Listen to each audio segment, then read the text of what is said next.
Hello everyone, I'm pleased to announce my new tour for 2024. Beginning in early February and running through June, Tammy and I and an assortment of special guests are going to visit 51 cities in the US.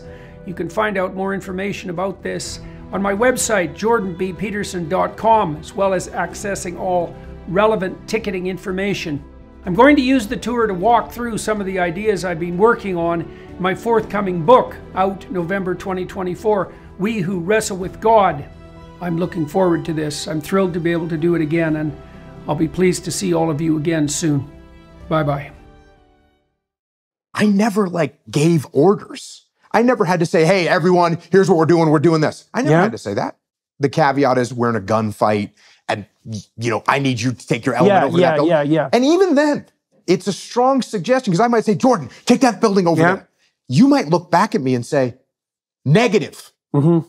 The reason you're saying that to me is because there's something that you see that I don't see. Yeah. So the idea of barking orders and that idea that the military or any organization can be run through authoritarian dictatorship, look, you can make it work for a little while, but it's not a long-term solution, and that's what we've got to watch out for.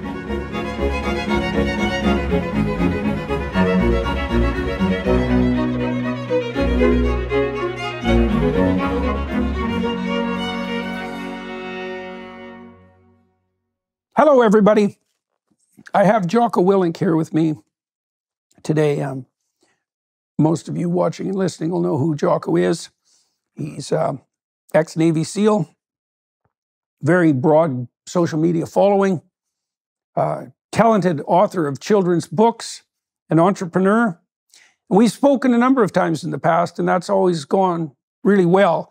The conclusions that he's drawn as a consequence of his vast experience in the military and on the entrepreneurship front dovetail very well with what I've learned as a consequence of working as a clinician and a professor and in the entrepreneurial space over all these decades. We talked about leadership and ethics, and I would say about invitational leadership and ethics, and fleshed out a landscape of description about leadership that makes it not so much a matter of top-down command and order, but of bottom-up formulation of shared vision and shared goals, supplemented by continual communication. And we also talked a lot about the pleasure of mentorship, which is a form of fatherhood, I would say, and the fact that people, men particularly in relationship to fatherhood, have a vested interest and instinctual tilt towards developing the best in other people, and that's a much better way of viewing the manner in which proper hierarchies are structured than one that relies on the assumption that people are fundamentally motivated by power. Maybe the best of us is motivated by the opportunity to serve the best in other people. And I really think that that's a possibility. And I would say that's also a hallmark of Jocko's style and message. Well, Mr. Willink, let's start by talking about your tour. So when were you on tour? A few months ago, I went on tour. This was the second tour that I did. And the first one I did was right at the beginning of COVID, right before COVID. In fact, I may have been the super spreader of COVID. Oh, yeah, probably. Because I did San Francisco, New York, LA, DC. I was in all the places where eventually COVID spread really quickly. And I had been to all of them, and who knows? Or you helped us get over it quicker. That's how I would look at it. You're welcome. Yeah.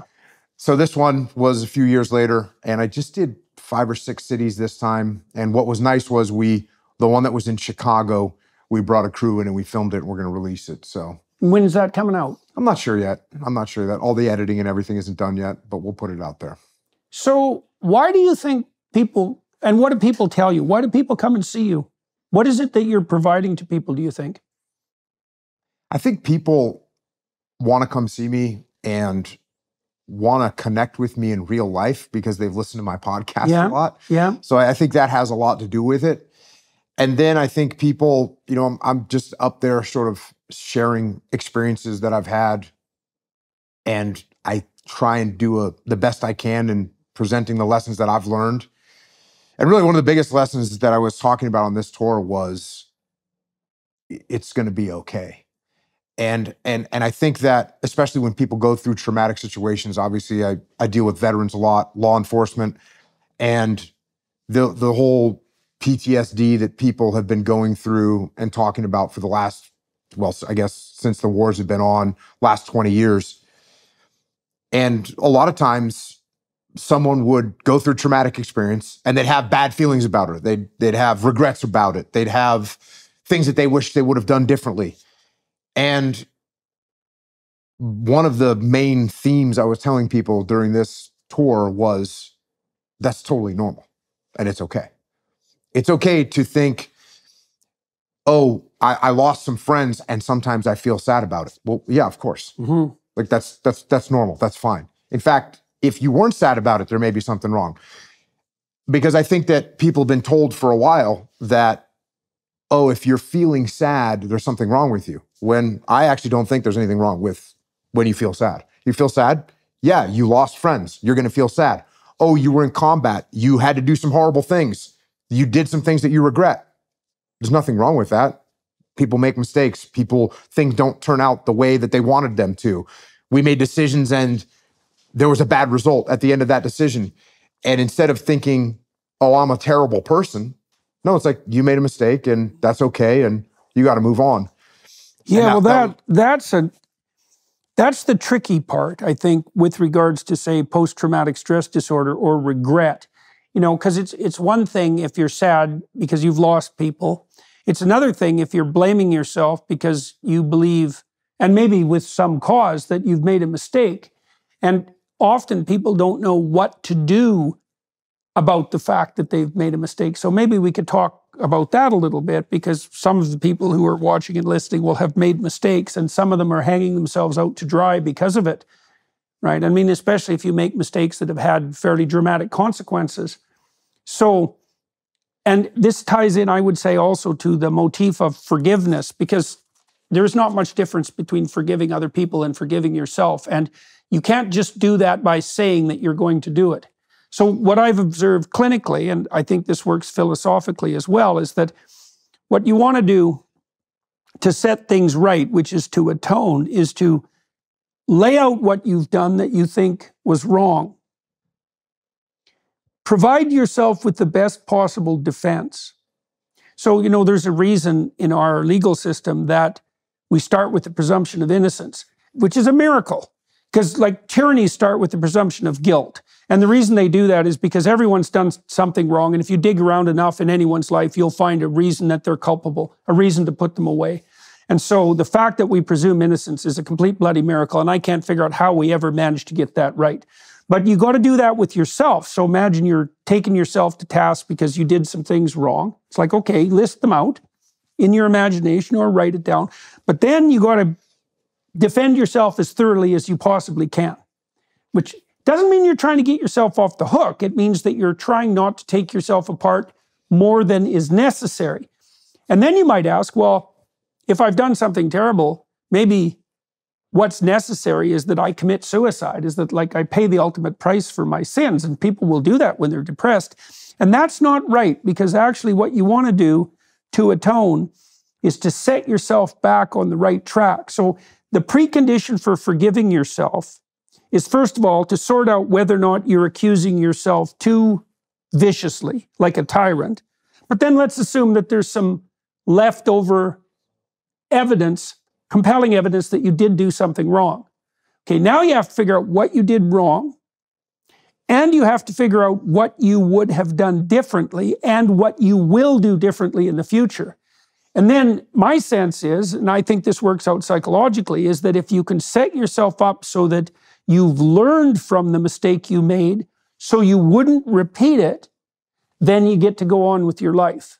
And I think that's also what you do with people around you. You know, I mean, you might want to forgive someone maybe who hurt you when you were young, for example, because you don't want to carry that burden around. You know, it's like, it's been 20 years, you're still mad about it. It's like, well, you got tortured, plus you're still angry about it, so you're that's not good for you. But to forgive someone so that you can heal a relationship means that they have to confess what they did. They have to assess why it was wrong. They have to come up with an alternative way of behaving. And then they have to swear, by all that's holy, so to speak, that they're not going to do that again in the future. And then I think, and you might say that the devil in your mind that's still accusing you might say, well, what you did is so terrible that you should never be let off the hook. And I would say to that is that if that's the criteria that you use for judgment, then everyone's doomed, because everyone makes mistakes in their lives. And I would say probably everybody makes unforgivable mistakes.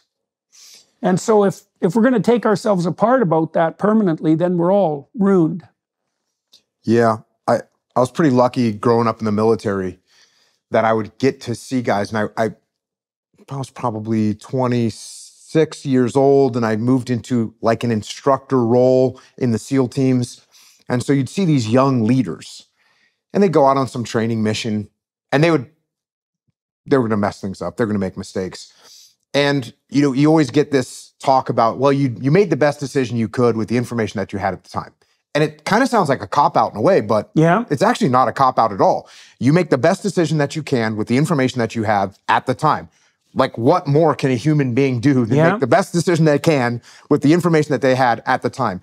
And when you get more information, or when the results come as they may, that decision that you made might not have been a good decision. It might have been a bad decision. But there's number one, there's nothing you can do to change it. Like, it already happened. You made the decision. And then I would always look at the guys and say, what was their intent behind this decision that they made? Like, why did they do that? Because if we can decipher that, and their intent was they wanted to make a good move to get their guys out of a bad situation, what more could I want from a leader than to make a decision that's doing their best with the information that they had at the time to maneuver out of a bad scenario to take care of their guys? There's nothing more I could hope for. So as long as I think you peel back the onion and you kind of review what happened, you say, oh yeah, I made the decision at this time. Of course, if I had this other information, I change it, but I did what I did. The result was not what I wanted. It's not what I intended. Here we are. And now you can either beat yourself up, or you can say, here's some lessons I've learned from it. And the first book that I wrote was called Extreme Ownership. The opening chapter of that was a fratricide that took place where I was the guy in charge, where one of my SEALs killed a friendly Iraqi soldier in a terrible situation. And of course, we could go back, and the hindsight's 20/20, and I could have done this, and I should have done this, and I should have done something else. And I didn't. And that's on me.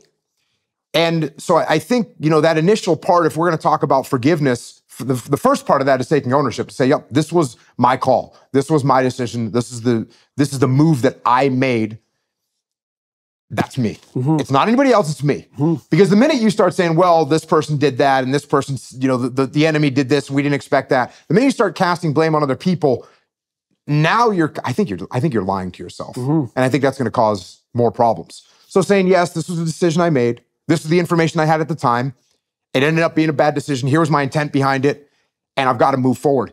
If you want to, I always talk about, you want to learn, but you don't want to dwell. Yeah, if you dwell on the past, if you dwell on the mistakes that you made, like you said, everybody is just doomed. Well, so the tricky issue there, I think, is that people who are taking themselves apart, they're often conscientious people. And so, they'll assume that taking ownership, in your terms, means raking yourself over the coals. And the crucial thing to establish there is like, you have to rake yourself over the coals until you learn, but no more than that, because after that it's counterproductive. Is what you're trying to foster is improvement, right? Now, and then in terms of making a case for your innocence, that's where analysis of ignorance is useful. You said, and it's a question of conscience.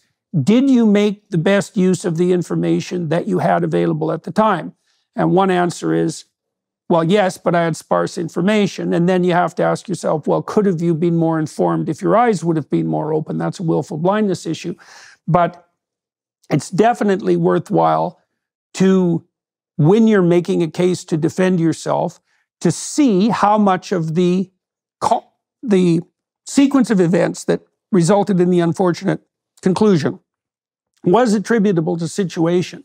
There's a classic mistake in thinking that people make called the fundamental attribution error. So imagine that you're driving along on the road and somebody cuts you off and you say, well, that son of a bitch.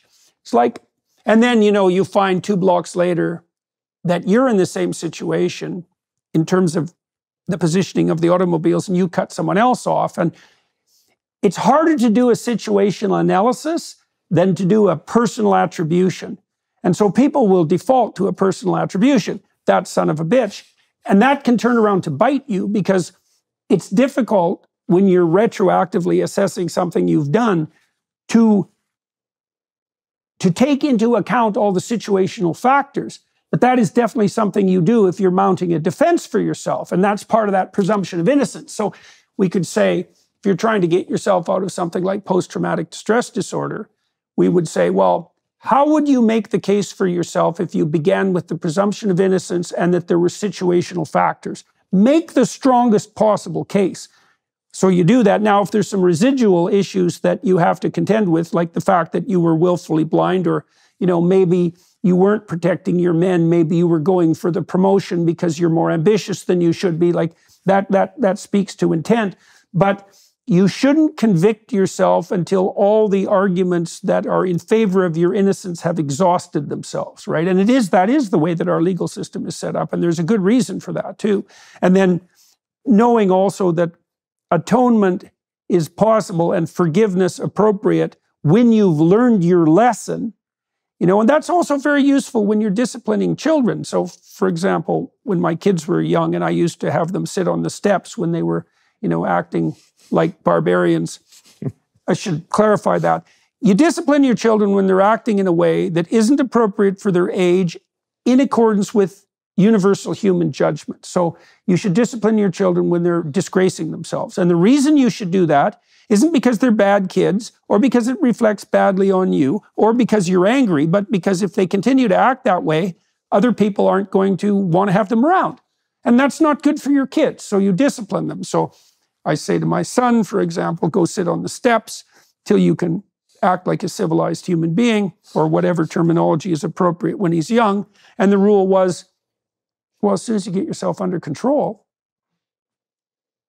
problem solved. Well, it's the same with past sins, so to speak, as if you failed to hit the target properly, but you figured out why, and now you know how you would chart your course differently in the future, done. And it's also the case that even most negative emotion that you experience in relationship to past memories only emerges because there's a hole in your adaptive structure. So imagine at some point in the past you fell in a pit and you don't know how you got there. Well, that emotion is going to remain hot and dangerous until you figure out why you fell in. And the reason that your conscience keeps torturing you about that is because, well, you fell into a hole and you don't know why, and so maybe you'll fall into another one, and so you shouldn't be that comfortable. But if you can figure out why, and you can reevaluate your aim or your course so that that isn't going to happen in the future, well, even psychologically, your own conscience will let you off the hook if you've reconfigured your pathway. And you do that, well, partly by not taking yourself apart to any great degree. All right, so you said that one of the things that you said there were 2 reasons you thought that people were maybe coming to see you live, is they'd been watching your podcast and they actually wanted to make more personal contact. Do you do meet and greets and that sort of thing at the end of the... I do it the whole time. Like, as soon as people start coming in, I just hang out with them and then get up on stage and do the show and then hang out. And the staff at the place will say, how long are you going to meet with people? And I say, until everyone's met with me that wants to meet. And do you do that? Do you do that formally or do you do that informally?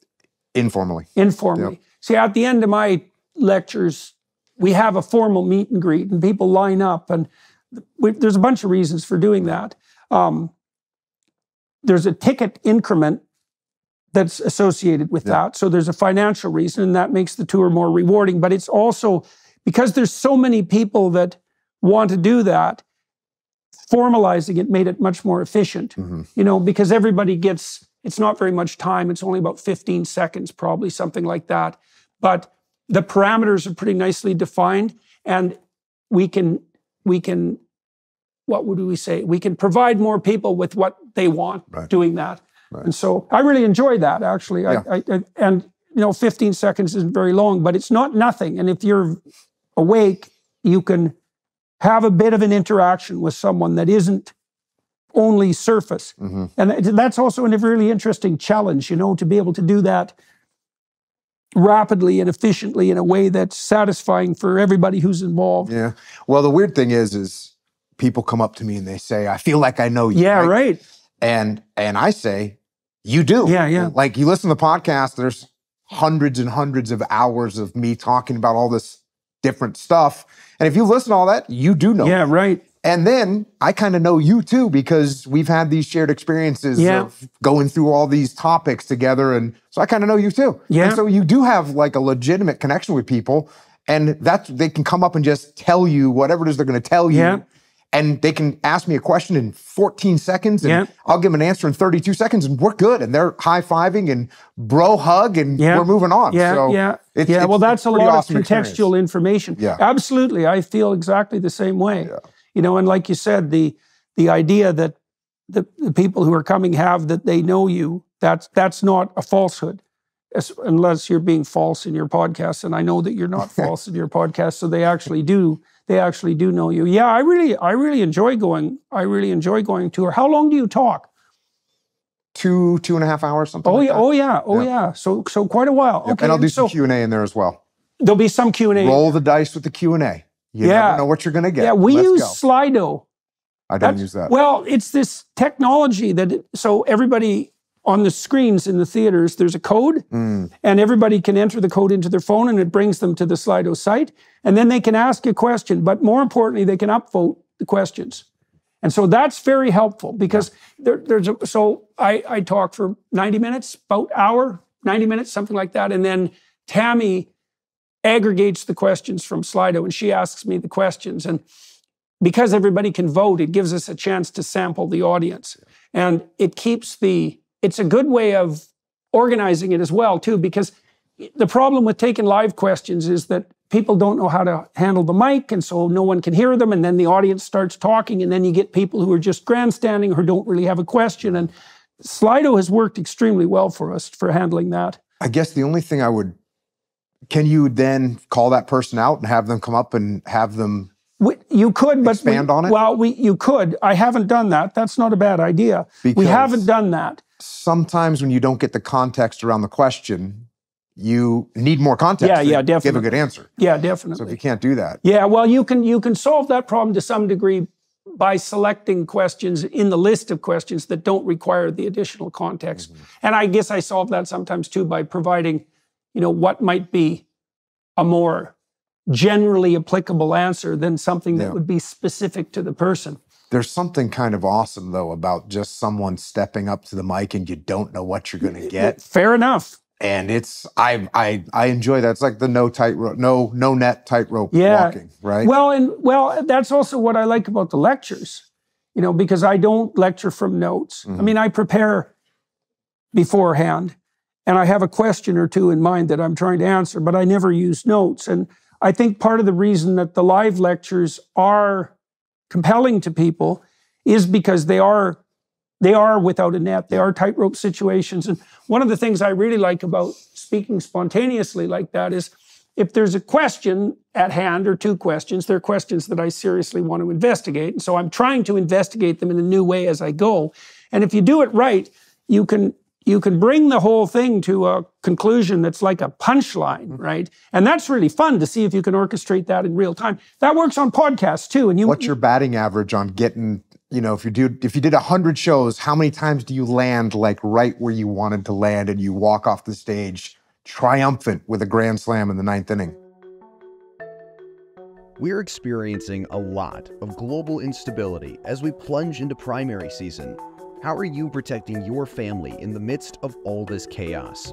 The fact is, there is one asset that has withstood famine, wars, and political and economic upheaval dating back to biblical times, and that's gold. It's not too late to diversify an old IRA or 401k into gold, and Birch Gold Group can help you with that.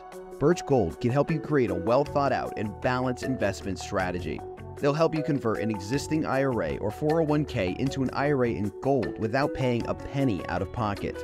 Diversify into gold today. Just text Jordan to 989898 for a free info kit. With an A+ rating with the Better Business Bureau, countless 5-star reviews, and thousands of happy customers, I encourage you to check out Birch Gold today. Text Jordan to 989898. Claim your free info kit and protect your savings with gold. That's Jordan to 989898. Well, I would say, especially because I'm healthier again, I think I was less consistent when I was touring in 2018. Because I'll put a lot of balls in the air, and it's like you're going to see a complex movie, now and then you go to a movie and there's 50 things going on, and it's like an hour and a half in, and you think, is he going to manage it? Is he going to tie it all together? And sometimes it's like it comes together and it's like, Dad, that was a great movie. And sometimes there's some fool thing that happens and leaves everything hanging. In 2018, more frequently, I would get a lot of things going and then maybe only tie them 3/4 together. But in the last couple of years, the talks, they almost always cohere. I mean, sometimes you nail it, right? And so those are particularly exciting times. But batting average is pretty high now. So you and I were talking about being rock stars. Both of us probably would have been much better off if we'd been rock and roll stars. So what I do at my talks is I make a set list, right? Like, the old days when I would go to shows, to rock and roll shows, they'd make a set list. And if you could steal that thing or get a hold of it at the end of the concert, you had something pretty cool, right? The set list thing. So that's what I do. I make a set list. I'll just have like different topics that I'm going to talk about. And there'll be some kind of thread, but if you plan it out too much, it doesn't have the spontaneity that feels that good. Yeah, definitely. Then when you just roll with it and you got your topics and they're kind of out there, and I'm going to talk about these things, and I'm going to try and pull it off at the end, and we'll see where it goes. Yeah. Well, it's a lot more exciting to do that because you don't know where it's going to go. That's the wind blowing where it listeth, right? You have to follow that thread, and it also enables you to really pay attention to the audience, because one of the things you're doing when you're lecturing, when you're speaking to an audience, it's not lecturing. That's the thing. It's different than lecturing because it's not a set, as you said, it's not what you have isn't set a priority. When you're communicating with a crowd, you have to watch to see what's landing. And that's partly what you're doing there is you're putting yourself in tune with the spirit of the crowd, because everybody comes there and it's a particular time and it's a particular night and there's particular things going on in the broader political realm. And so everybody's charged in a certain way. And some topics are going to land more heavily that night than others. And if you really watch the audience members and you listen for when you get silence, you can feel when you've got the words matched to the expectation of the audience properly, and then you can track that thread. And you can't do that if you prepare in too much detail to begin with. So you use topics. So I use questions, like I have questions in my head, but then I also have topics that I can use. They're like greatest hits, I suppose, in some ways, right? So that's that set list idea. I was about to ask you about greatest hits, because you got to, some of that crowd probably wants to hear just the Jordan greatest hits. They want to hear you go off about some lobsters, right? I talked to Douglas Murray about that too, because we've done some events together, which has been very fun. But, one of the things Douglas pointed out more explicitly was that if you have a base of viewers and listeners, they have a certain set of expectations.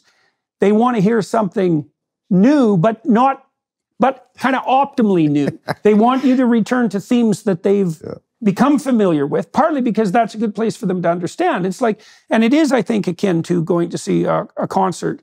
You want to hear some new material from your band, but You want to hear some of the things that you've come to know and love. Now, why do you want that live exactly? Well, I think because it gives the audience that opportunity to participate in real time with the unfolding of something that's ordered and classic and new at the same time. Yeah, and it's live, it's real. Yeah. So it's not going to be an exact replication of what they heard before. Yeah. There's going to be some nuance. You're going to take that solo, that guitar solo somewhere a little bit different every time, and they're going to get to see that. Yeah, well, people can also evaluate then too if it's the real thing, you know, like, and I think it's especially true for the kinds of podcasts that you and I do, which have this kind of motivational and psychological element to them, is people really want to know, it's like, you know, am I selling my soul to the devil here, or is this person who they claim to be? You know, this is one of the things I've always been impressed with about people like Joe Rogan, for example, is like Rogan is just exactly who he presents himself to be. Like there's no, and I've seen the other side of that often at political events, you know, go to political events. I know the person who's involved, possibly. Many of the political figures that I've seen perform have a political face.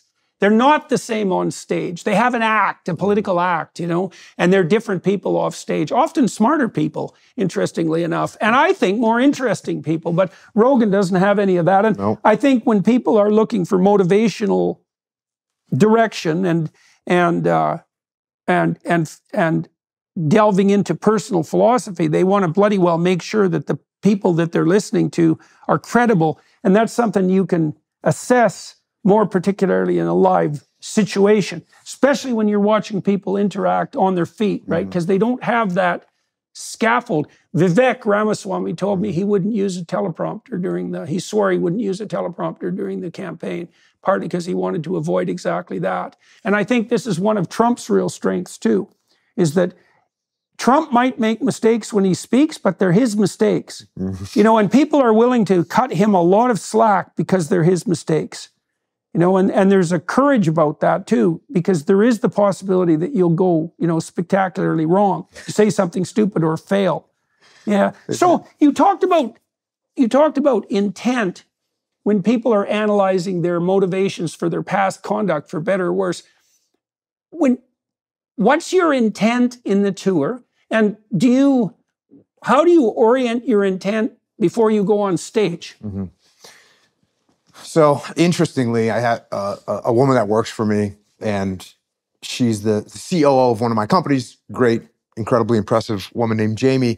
And she was at one of these live events, and I got asked during the Q&A, someone said, "Hey, why are you doing this?" Yeah. You know, and she, who hears me speak all the time, she told me afterwards, she said, when I got asked that question, she wanted to hear what I was going to say, because she never really thought about, like, why does he do that? Because she kind of knows my life situation, my financial situation, where I'm at in the world. She kind of knows, and she never really thought to ask me, like, why are you on tour right now? Why are you doing this? Why aren't you just relaxing, sitting by doing whatever it is you want to do? Yeah.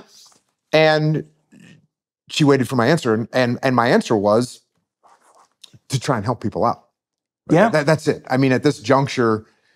So so let's delve into that a little bit. There's two things you brought up there that I think are particularly interesting. One is the automatic assumption on the part of people who might be asking the question why, that if everyone had their druthers, they would be sitting on a beach relaxing. And like, people ask me, I was home visiting my parents recently, and my mother said to me, "Don't you ever relax?"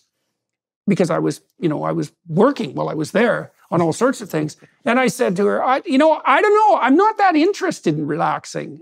Like, to some degree, I don't even know what that means. Like, if I'm tired, well, I'll sit down, you know, and maybe I'll watch a stupid comedy or something, because that's all that's left of me, you know. Tammy and I watched Legally Blonde the other night, and that was about right, because I'd been writing all day, you know, and it was stupidly funny. Yeah, right. And so fine. But as a goal, like, my goal is not to relax. Like, I think my goal is to have as an adventurous a time as I can possibly manage. I've been writing about the book of Abraham in this new book I'm writing, and Abraham, the conception of God in the book of Abraham is that God is the voice that calls you to adventure, and that the the most devout path is the path with the highest adventure. Yeah, I really like that. I really like that because, your life is not going to be justified by satisfaction or satiation. That's for infants. There's going to be plenty of pain. And so there's no escape from pain. And so you might say, well, if you can't be satisfied and there's no escape from pain, then there's no hope.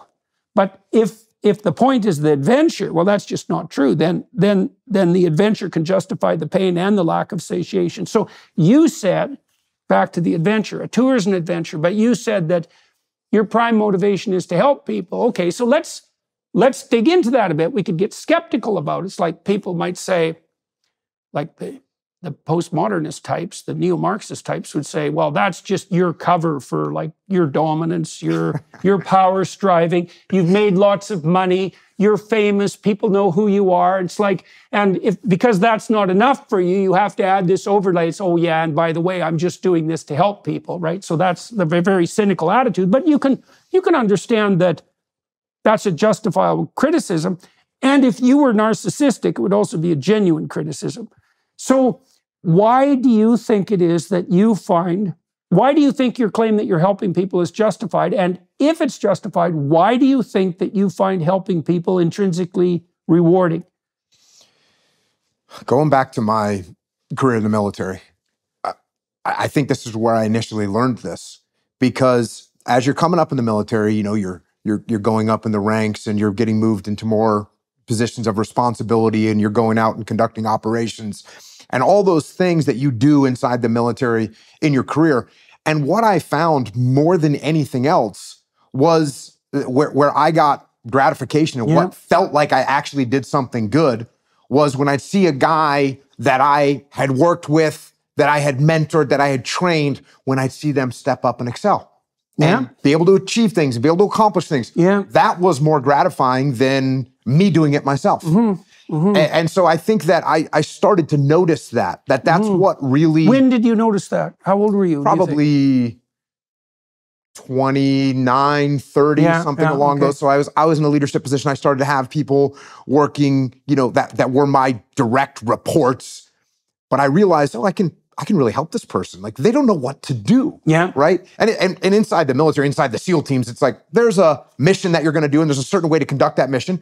And this person that had only been doing this job for 3 years might not know that. And I knew it. And there's not too many things that you know really well. You go, oh, I can show you how to do this. Yeah. And instead of just saying, hey, I'm better than you, I'm smarter than you, I can show you how to do this, you can follow my lead. Instead of having that attitude, it's an attitude of like, hey, you're going to be just as capable as I am. At some point, I can help you along the way. More even. Yeah, that's the goal, is to make them more capable. And this is something that comes from jiu-jitsu as well. In jiu-jitsu, if you and I train jiu-jitsu and we've both been training the same amount of time, sure, it'll come down to like who's bigger and stronger. But I realized, hey, there's always someone has been training longer than me, and they're going to be able to beat me. Mm-hmm. That doesn't make them a better human being than me. Mm-hmm. It just means that they've been training longer for me. And that applies to just about everything, right? So if the skill of being a SEAL and planning a mission, I might be better than you right now, but over time, I should be able to train you, and you should be able to, like you said, get better than I am. And so I felt that left the biggest mark on my soul of being able to help people out. And then when I got out of the military and I started kind of teaching the same leadership principles that I had learned, and then I started getting that same feedback. And then with writing kids' books, like that was a whole new level. When you have a kid that comes up and says, hey, I did my first pull-up, or I got an A on my math test, or I learned all my times tables, and the parents like have tears in their eyes and saying thank you. There's nothing better than that. Okay, so I think that's actually true. I do think there's nothing better than that. And so I've been trying to take that apart, because that's a relatively radical claim. So you can imagine the attractions of hedonism. And so everybody has their base desires, and I would say base for a variety of reasons. They're, lust, anger, those are good examples. They want what they want right bloody well now. And there's some gratification to be had in obtaining that. Now, the problem with right now is it's sort of to hell with other people and to hell with the future. And so maybe that's not an optimized path. This is why hedonism per se is a dysfunctional orientation. It reduces everything to the moment, and then it reduces everything to the whim inside the individual. So there's no future, there's no time, and there's no other people. Okay. Power, there's another example. It's like, well, I could go for power. I could compel and force other people to do what I want for my gratification, obviously, regardless of what they want. Why shouldn't I do that? If I could do it. And cultures like ancient Rome, cultures that are predicated on the notion that might makes right, they're predicated on the idea that, well, if you can do it, you should. And the fact that you can and would makes you better, like by definition. If I can force someone to do what I want them to do and they can't resist, then why shouldn't I just be contemptuous of them? And I think the answer to that is, well, it backfires. It's like you can enforce your will on people for a while, but even among chimpanzees, the probability that the moment you turn your back or show any weakness that you're going to get torn into pieces is extremely high. So hedonism, power, those are sort of alternative motivational states. Well, this one, this pleasure in helping other people develop, I think, well, why shouldn't we think that that's just your cover story? And I think the reason for that is, well, here's one reason. Human beings are pair bonding creatures, and our children are dependent longer than the offspring of any organisms. So there's two pathways to reproduction. There's two patterns of natural world reproduction. There's the mosquito pathway. These have technical names. I can't remember. One is K. I can't remember the technical names.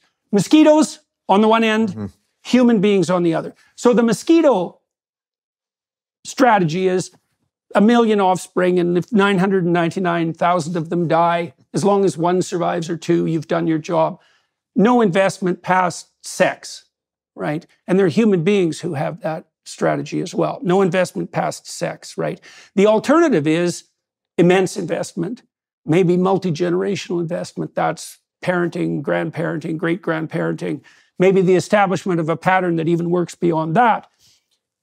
Human beings have staked their existence on the high investment reproductive strategy.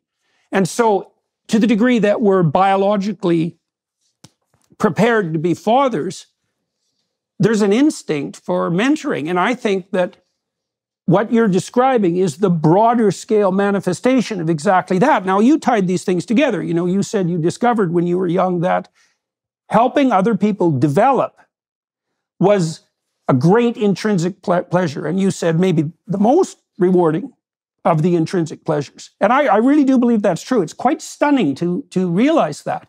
My graduate supervisor was a very great guy. He's still alive, Robert Peel. And Bob was a really good professor, and he got a lot of joy from lecturing. He was a really good researcher, a good administrator. Like, Bob had it all going. And still, the thing he felt that he took most pleasure in across the entire expanse of his career was helping his graduate students in particular develop their careers. He was very generous at that. And of course, it paid back to him immensely, because it turns out if you share ideas, you generate more ideas because the ideas get rewarded. And if you help other people develop their career, they tend to, it reflects very positively on you. There's a saying in the SEAL teams, if you take care of your gear will take care of you. Meaning, if you take care of your parachute and you prepare it and you pack it correctly, when you pull your ripcord, it will open. Yeah. Or your dive gear, when you're underwater, if you prepared it and you've maintained it correctly, you can breathe underwater, which are really and you don't die. And you don't die. Yeah. Starting a business can be tough, especially knowing how to run your online storefront. Thanks to Shopify, it's easier than ever. Shopify is the global commerce platform that helps you sell at every stage of your business. From the launch your online shop stage all the way to the did we just hit 1 million orders stage, Shopify's there to help you grow. Our marketing team uses Shopify every day to sell our merchandise, and we love how easy it is to add more items, ship products, and track conversions. Shopify helps you turn browsers into buyers with the internet's best converting checkout, up to 36% better compared to other leading commerce platforms. No matter how big you want to grow, Shopify gives you everything you need to take control and take your business to the next level. Sign up for a $1 per month trial period at shopify.com/JBP. Go to shopify.com/JBP now to grow your business no matter what stage you're at. That's shopify.com/JBP. Well, the twist that I put on that was if you take care of your people will take care of you. Yeah. And that's absolutely true, even in what you're just talking about with Bob. Yeah. Because Bob it's an invested investment in you. strategy. He took care of you. Yeah. And look, could we play the Jordan game on this thing where maybe he was just doing that knowing that in the long run, all those favors were going to come back and he was going to get taken care of. That'd be a really long-term strategy, and it'd be a kind of a gut check to put up with all these miserable graduate students this whole time, where you're just kind of putting chips on the table, hoping that these investments would pay off. I also think, too, that at some point, you have to flip the definition. If your strategy is short-term gratification, that's one thing, but if your strategy is long-term mutual reinforcement and development, even if you can see that that's a benefit to you, if you're the sort of person that was only doing that because it was of benefit to you, you'd revert to the short term immediately. Yep. And so at some point you can't be, if it's a long enough term investment strategy, there's no being cynical about it anymore because the details of the strategy obviate the necessity for the cynicism. So I've been writing about the Gospels, and there's Christ, one of Christ's, what would you say, commandments is to lay up treasures in heaven that do not rust, that moths cannot destroy, and robbers cannot steal, and rust cannot devour. Treasures in heaven. And so I've been trying to parse through exactly what that means. So it means to live in the light of eternity, first of all. So it means to view everything you do in the moment as extending, as if it extended infinitely throughout time. So Kant, the philosopher Kant, had this categorical imperative. You want to, don't do anything that you wouldn't want people to do if it was distributed widely. The biblical, especially in the Gospels, you see this, but it's more sophisticated. It's like everything you do should be the sort of thing that would work if everyone did it over the longest possible time with the most number of situations simultaneously addressed. So this notion of laying up treasure in heaven where it doesn't rust and where it can't be stolen, it really looks to me like it refers to something like reputation. Because you might say, well, where is the safest place to store your wealth? And the answer to that is, it's not in money, because money can inflate, for example, and it can be stolen. And there's all sorts of ways you can lose it. The safest place to store your wealth is in your reputation. And the most effective way of developing your reputation is to be of the most service you can possibly be to other people. And so when we're on tour, when Tammy and I are on tour, we're thinking, well, this is a pretty good deal. We put this effort into it, but it's returned thousands of fold, right? Because now you have people who are so happy with what you've done that they're thrilled to have you around. And so that's a pretty damn good deal. And so it's this perverse uniting of selflessness with, what would you say? With genuine reward. Yeah, the luck that it just so happens that if you take care of other people and you sacrifice for them and you invest in them, it just so happens it'll come back to you. Yeah, it just so happens that it is the best possible strategy that you could undertake. Yeah, and I think there's no doubt about that. And I also really wonder, what the limit to that is, because it's obviously the case that, so here's another, you tell me what you think about this, here's another form of fundamental reward. If you've gone out of your way for someone, let's say, so you made sacrifices for them, and then you see that really helped them, and they let you know that really helped them, that's a moving moment, and I'm sure you've encountered that many times where people will come up to you, say, during the lectures or the tours, and they'll say, here's something you said because of something you learned, and here's how it helped me, and you think, like, that strikes a very deep chord.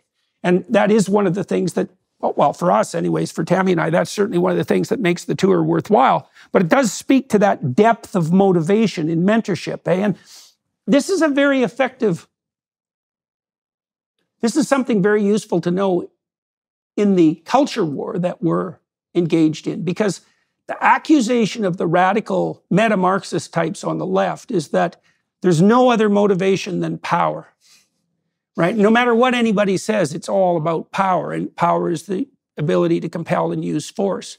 But this strategy, this isn't a power strategy, right? This is a distribution of power strategy. It's like you're genuinely acting in the other person's best interest. Yep. And if that's also allied with an instinct that makes that deeply meaningful, and that's the instinct of fatherhood, as far as I'm concerned, it just makes a complete bloody mockery of the claim that the only fundamental human motivation is power. Yep. And going back to a leadership perspective, Yeah. what I actually want as a leader is I don't have to do anything. Because you've stepped up and now you're running everything, and I can look up and out and move on. Yeah. That's number one. And number two, and I'd be interested in your opinion on this, I tell people all the time that intent has a smell.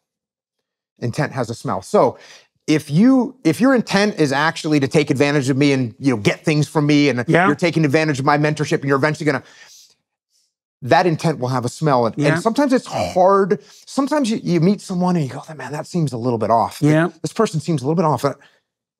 I'm not really sure about this person. Yeah. And I think in my mind, that's their intent. It's seeping through. You can smell it. And if you got to watch out for that. And I always have to remind people that there are terrible people out there. There are snakes that I will invest in you and invest in you and invest in you. And what you'll do at the end of that is you'll take it and run away with it or turn it against me. You bet. And if I would say this, that is an absolute possibility. It can absolutely happen.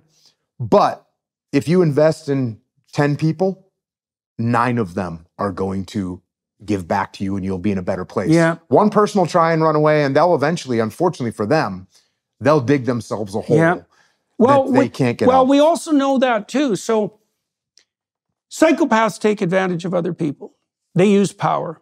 And so for someone who's truly psychopathic, you're nothing but a set of opportunities for short-term gain. But the problem with being a psychopath is that they have the same attitude towards themselves. So they'll sacrifice, relationships, obviously, which is the future to a large degree. They'll sacrifice their own future to take advantage in the moment. And the consequence of that is it's not a strategy designed for success. You hear all this, that there's all these psychopaths in positions of power and authority. It's like, most of the time, like the real hardcore psychopaths are very, very likely to end up in prison. But even the ones who fool some of the people some of the time, or even all of the people some of the time, the chickens come home to roost. It is not an effective strategy. And this has even been documented among chimpanzees. So now and then in chimpanzee troops, you get a leader, a dominant male, who's risen to the top because of force. Fundamentally. But those troops are not very functional, and his leadership is very unstable, and as I mentioned earlier, he's very likely to meet a dreadful end. And so that's another problem with the claim that power is the only true motivation, is that if you, first of all, as you said, it's actually about 1 in 20 people who use it reliably as their fundamental motivation. So the rate of psychopathy, narcissism, etc., it starts to reach clinical proportions in about 1 person in 20. So 19 out of 20 people that you help will respond in kind. That's a good investment. It is a great investment. That's right. That's right. Usually not that hard to figure out. I mean, it might take a little bit of time before you realize, this person's definitely looking out for themselves more than anybody else. Well, and that's going to be a problem. You said that has a smell. So one of the things I've been working out with this character, Jonathan Pajot, is there's an ancient idea. Imagine there's a pyramid of values, and there's a pinnacle value. And in the Egyptian formulations, the pinnacle value was Horus, the eye, which is the capacity to pay attention, which I really like. It's like everything should be subordinated to your capacity to actually pay attention, to watch. But you could think about that ability to watch as the thing that's at the top, or you could think about it as something that is at the top and operates at every level. So the idea would be that if you pick a principle to guide yourself by, maybe it's the principle of short-term self-promotion, that's going to be your guiding star. but it's going to leak out in absolutely everything you do. Every word you say, every gesture you manifest is going to speak of that. And people are pretty good at decoding nonverbal behavior, and that smell is associated with that pattern of short-term selfish gratification. And you're right, with repeated interactions, there's something off, eh? Mm-hmm. You can tell, and other people can tell too, which is another reason why that psychopathic pattern of adaptation doesn't work socially, and it doesn't even work for the person that's applying it. Yeah. It's perverse, eh? Because an active psychopath might be better off than someone who's so paralyzed by depression and anxiety that they can't move, right? Because like a psychopathic attitude that's self-serving can take you out into the world. And it's also unfortunately the case that it can, if psychopathic men who are narcissistic have a reasonably good track record at fooling women, because psychopaths mimic competence. And they do that by having false confidence. And women use confidence as a marker for competence, but you can game confidence. And that's what psychopaths and narcissists do. You know, they think they know, they actually believe that they know more than they know, partly because they have such a dim view of everyone else. And that can give them a glitz and an aura of confidence that, and what you see in the clinical literature is that works particularly well with the younger the woman, the more effective that is. Because they're just not they're not experienced. They can't tell the Gastons from the, exactly. Gaston's a perfect example of that. And I always try and explain that to people, that one of the worst situations you can be in is when you think that the little moves that you're making, no one can see them. Mm-hmm. And it's so obvious to everybody else. Everybody else that's watching can see exactly what you're doing. You think, oh, they can't see the maneuvers that I'm making to take care of myself. No, they see, everybody sees, and it ends up destroying you. So that idea of like what you talked about, imposing my will on other people, you can get away with that for a little while. Yeah, if I'm the boss and I can fire you or I can give you punitive measures because you didn't follow my orders, that'll work for a little while. But it's not a long-term solution, and eventually you're going to have a mutiny on your hands, and you're probably going to end up. They actually had a name for it in the Vietnam War, right? We would frag you. You're my officer. You're imposing your will on me. You're not listening to what we have to say. Cool. We're going to frag you. We're going to get into a gunfight at night. You're going to get shot by one of us. They had a name for it. Yeah, that's like the chimps you're talking about. It goes across the board to all of us primates that are out there. Well, so you can see how deep that goes, because again, the postmodern neo-Marxist claim is that human hierarchies are predicated on power, right? And I already defined power as the willingness and ability to use force and compulsion. It's not ability. Forget that. That's not power. Ability is the ability to get things done. Power is the willingness and ability to use force. Okay, you say, well, you can organize hierarchies around force. That's what a totalitarian state is. But your point is dead relevant. It's like, well, that works fine, except when it doesn't work, and then it doesn't work at all. And I don't believe at all that the functional hierarchies that men organize, if they're predicated on, see, Jean Piaget, the developmental psychologist, delved into this too. He said there's another problem with a hierarchy that's built on power. So let's say we've got an organization here that's top-down command. It's like, you do what I say or there's going to be trouble, right? And there's another organization beside it, and that is more, here's the vision. I'm going to aggregate a bunch of people who are on board with that, right? So they're doing it voluntarily. Now, those are the sort of people to whom you can distribute the kind of responsibility that you described earlier. So you want people around you that don't need you around, right, as you build an organization. And you might say, well, I don't want to cede all that control. That means you're power mad. But the advantage to you is if you build those people underneath you who are competent in their own realm, you can keep moving your ambition higher and higher because you build this platform beneath you that's composed of competent people, and all that happens is your expansive opportunity increases. Okay, so Piaget's observation was this. There's costs to the power-oriented hierarchy. The cost is you demoralize the participants because they're not chasing something they value, except under duress, and you have to monitor and discipline them constantly, and that's a cost. So if you put system A, power-based, and system B, voluntary-based, right, vision-based, let's say, in a head-to-head competition, the voluntary organization will always eventually stomp the power-based. Yep. And I think that's exactly right. Yep. When you go to these live events and you get asked questions, and I got asked a question, and it just kind of led to a whole thought process. But somebody, asked me, well, how do I get people to listen to me? Mm-hmm. So I'm in a leadership position. How do I get people to listen to me? Mm-hmm. And I said, if you want people to listen to you, you need to listen to them. Mm-hmm. It's the opposite of what people think. You bet. It's not talk louder if I want you to listen to me. If I want you to listen to me, I need to listen to you.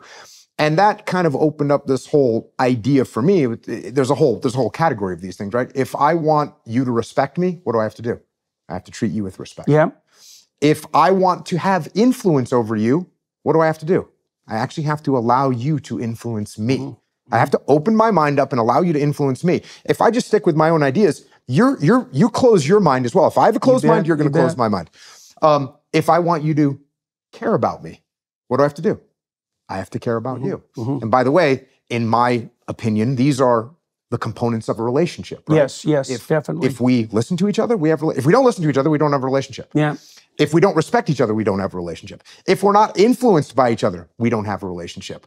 So if we don't care about each other, obviously we don't have a relationship. So when you want to build a relationship, what do you have to do? You have to listen to the other person. Mm-hmm. By the way, this applies to your employees. It applies to your kids. Mm-hmm. It applies to your spouse. It applies to everyone. If you want them to listen to you, you have to listen to them. And you can't just, I'll stop talking as I prepare my counter for what you're saying right now. Yeah. It's like I'm literally going to listen to what you have to say and try and open up my mind and open up my perspective so that I understand your world as well as I possibly can. I'm going to integrate that into what my thoughts are, and we're going to come to an understanding. We're going to move forward with a better solution. This is why when I was in the military, I never gave orders. I never had to say, hey, everyone, here's what we're doing this. I never had to say that. Yeah. Never had to say that. Oh, the caveat is we're in a gunfight and, I need you to take your element over that building. Yeah. And even then, it's a strong suggestion because I might say, Jordan, take that building over there. You might look back at me and say, negative. Mm-hmm. I don't say, hey, shut up, you insubordinate bastard. You right. No, the reason you're saying that to me is because there's something that you see that I don't see. Yeah. Because that's the other thing, trust, right? Yeah. How do I get you to trust me? I have to put trust in you. Yeah. So the idea of barking orders and that idea that the military or any organization can be run through authoritarian dictatorship, look, you can make it work for a little while, but it's not a long-term solution. And that's what we've got to watch out for. Yeah, well, one of the things I've read in relationship to military history, and this is particularly true with regards to the U.S., is that part of the reason that the U.S. military has been such a formidable force is that a fair bit of responsibility is devolved down the ranks, is that people are expected to use their decision-making power as appropriate with the maximal amount of allowable freedom at their level of authority. And you can imagine why that's much better, because it's the same thing. It's the free market equivalent in the military.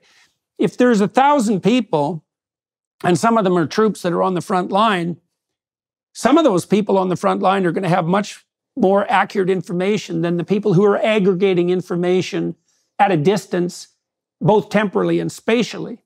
So you want to open yourself up to being informed by people who have skin in the game and have their eyes open in the immediate circumstance. I've seen this with great political leaders. Like the great political leaders that I've met are very, very good at listening. And partly what they do, even when they're campaigning. So I met this guy, Preston Manning. He started a political party in Canada. And out of nothing, now he came from a political family, so he had some connections, but he basically produced a political party in Canada from ground zero, and they became the official opposition. Right, and then it eventually merged with the current Conservative Party. So it was a Western party and a populist party, But I asked him at one point, well, how the hell do you do that? Because that's really hard. And he said he went from arena to arena across Western Canada, and he'd give his stump speech, But what he really liked were the questions and the answers, the Q&As, because people would tell him what their problems were. So you can imagine if you're a political leader and you go talk to 1,000 people, and all 1,000 people tell you their problems because you listen, well, now you've got the questions right. Because one of the things that's really impossible to figure out if you're a leader is like, well, what problem are we trying to solve here? What direction should we be going in? And it's a lot easier to lead people in a direction that they want to go. And so if you listen to people, now Jimmy Carr told me the same thing about him preparing his comedy routines before he goes on tour. So, and comedians do this generally, and they all know this, although Carr was very good at elucidating it. You go to 50 small clubs. You try out your idiot material. 90% of it falls flat, but 10% of it makes people laugh. Well, if you're listening, you can tell when they laugh, and you just put a check by that joke. And after you've done 30 shows and you now have 2 hours of material that makes people laugh, even if you're not that damn funny to begin with, if you pay enough attention to what the audience responds to, you can aggregate the material and you can go on the road. And that's really, as far as I can tell, that really is the essence of leadership per se. It's certainly the essence of political leadership. Yeah, well, this is the fourth law of combat leadership that I used to teach in the SEAL teams that now I teach to corporations and companies and teams. Decentralized command. It's everything you just said. Decentralized command. I want my subordinate leadership to be leaders. Yeah. I want them to understand where we're going, and I don't really care how they get there. And I can put some parameters on them. Hey, you can't do this, you can't do that. But everything else inside that box you can do. Make decisions, go make things happen. That's decentralized command. And yeah, that's why we have a great military. And when we get away from that is when we start having problems. That's why you hear about the Vietnam War. What was happening during the Vietnam War? Well, you had Johnson back in DC making decisions about what targets we were going to hit in Vietnam. That's no way to run a war. And that's why you have problems in those situations. So definitely decentralized command as a leadership system, it's really vastly superior to any other system. And that's why that group that pulls ahead. And the other thing that you talk about, that group that's based on values and based on, really, to me, relationships. Yeah. It's the same thing, right? If I have a team and we all get along and we all can talk to each other, we trust each other, we care about each other, you put that team against a team that has a bunch of animosity and they don't trust each other, the team that has good relationships is going to annihilate the team that doesn't. And we see this over and over again in the business world. We saw it in the SEAL platoons. In fact, this is funny. In a SEAL platoon, so I was running the advanced training for the SEALs, where you're getting SEAL platoons ready. They've already gone through all the basic training. You've got experienced SEALs, some new SEALs, but experienced SEALs and some newer SEALs, but they're getting ready to go on deployment. And it's a very strenuous, arduous training cycle. And you're pretty much training them some collective skills, but then you're putting them in mission scenarios where they're going to go out and do simulated combat missions. And if you would see a fracture between guys in the platoon, you'd watch it, you'd pay attention.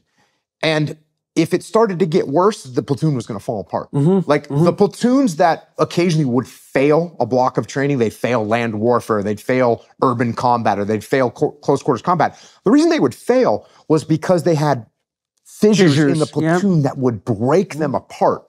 Well, how would those fissures develop? Ego. Okay, so they're developing around people who are playing power games. Yep. So you're the platoon chief. So in a SEAL platoon, the platoon chief's probably been in for 12 to 15 years. He's got a lot of tactical experience. And then you've got the platoon commander, who's an officer. He probably has 4 or 5 years. He's a little less tactically experienced, but he's the guy that's overall in charge, right? He's the guy that actually is the head of the platoon. So a good platoon chief is going to offer suggestions, and a good platoon officer is going to go, yep, chief, that makes sense. Yeah. That's a beautiful thing. And everyone can kind of see that the platoon chief is sort of running the platoon with the permission of, for lack of a better word, the permission of the platoon commander. Well, occasionally you get a platoon commander that wants everyone to know that he's the one that's making the decisions.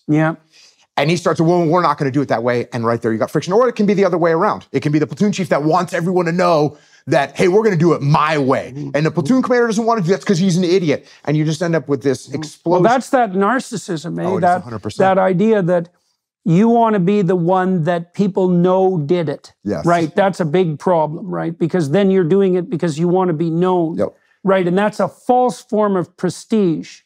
Right? And the narcissistic types are always after the false forms of prestige. Like real prestige comes when people know that you're good at delivering something they want to have delivered.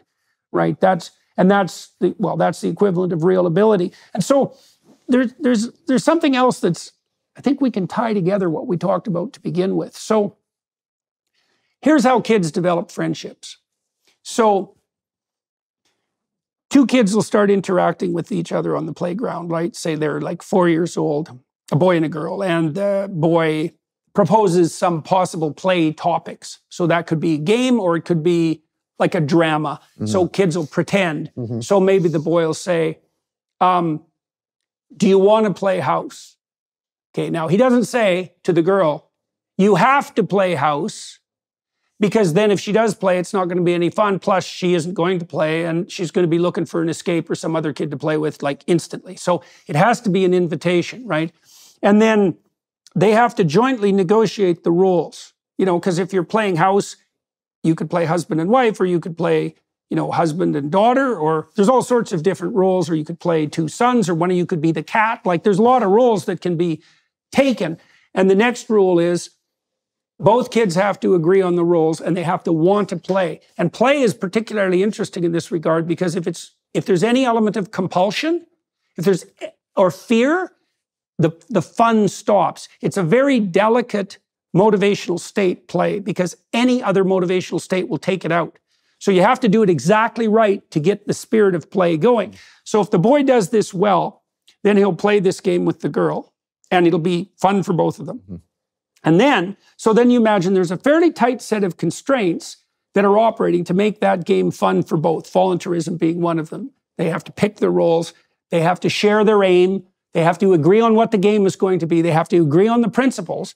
So then they can play the game. And now they're experimenting with communicating with one another within that framework. Okay, now if that goes well, they'll end and they'll say, well, that was fun.